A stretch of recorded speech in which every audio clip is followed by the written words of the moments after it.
The circumference of any circle is a little more than 3 times its diameter.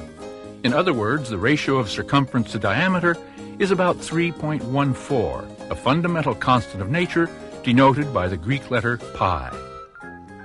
The area of a circular disk is some number times the square of its radius. This factor A is another fundamental constant of nature. Surprise! It's the same number pi. To see why this is true, unwrap half the circumference for reference. Divide the disk into an even number of equal slices and rearrange them to form a sort of parallelogram with the same area as the disk.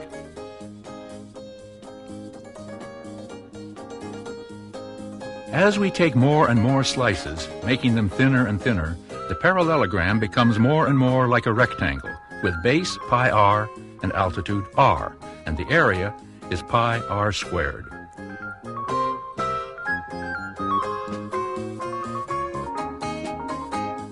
Here's another method. Divide the disk into concentric rings. Unwrap them and pile them up like this.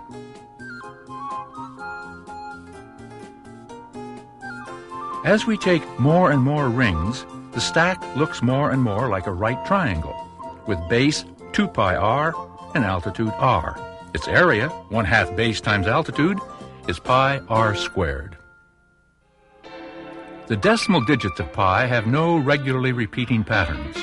One of the most practical uses of supercomputers is calculating 1 billion digits of pi, a truly transcendental experience. Pi shows up whenever circles do, in formulas for areas and volumes of solids of revolution. But it also shows up in some problems where there are no circles at all. For example, drop a needle on a floor whose boards are twice as wide as the needle length. The needle might land on a line or it might not. Drop lots of needles. The probability that a needle crosses a line is 1/pi. The next example comes from number theory. Put a yellow dot at each lattice point whose rectangular coordinates have no prime factor in common.